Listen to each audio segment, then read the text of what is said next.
আজকে আম্মুকে নিয়ে বেরিয়ে পড়েছিলাম কাচ্চি বাড়ির কাচ্চি খেতে। কাচ্চি খেতে গিয়ে কি করলাম তাই থাকছে আজকের এই ভিডিওতে।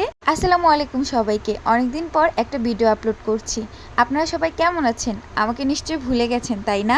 কে আমাকে মিস করেছেন অবশ্যই কমেন্ট করে জানাবেন। তো যাই হোক, আম্মুকে নিয়ে বেরিয়ে পড়লাম কাচ্চি খেতে।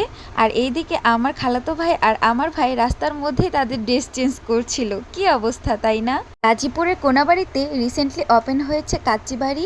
সেখানে আজকে যাব আমরা কাচ্চি খেতে। এখানকার ডেকোরেশন আমার কাছে খুবই ভালো লেগেছে।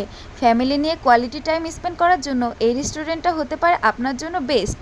স্পেসটা অনেক বড় হওয়ার কারণে এখানে ছবি বা ভিডিও করতে পারবেন মন মতো। এই সুযোগে আমি একটু দোলনায় বসে নিলাম। আর আমি আমার ছোট ভাইকে বলতেছিলাম, ডেকোরেশনটা দেখা।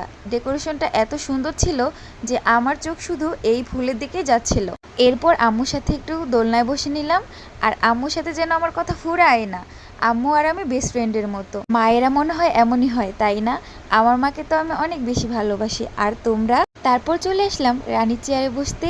এদিকে আমার মুকুটও নেই, আমার রাজাও নেই। কি কষ্ট তাই না?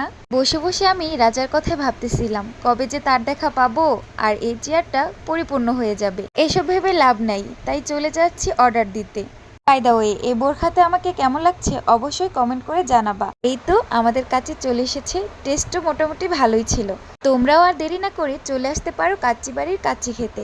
আমাদের কাচ্চি খাওয়া শেষ করে এখন চলে যাব বাসায়। আজকের ভিডিওটি ছিল এই পর্যন্ত। দেখা হবে পরের কোনো ভিডিওতে। সবাই ভালো থাকবেন। আল্লাহ হাফেজ।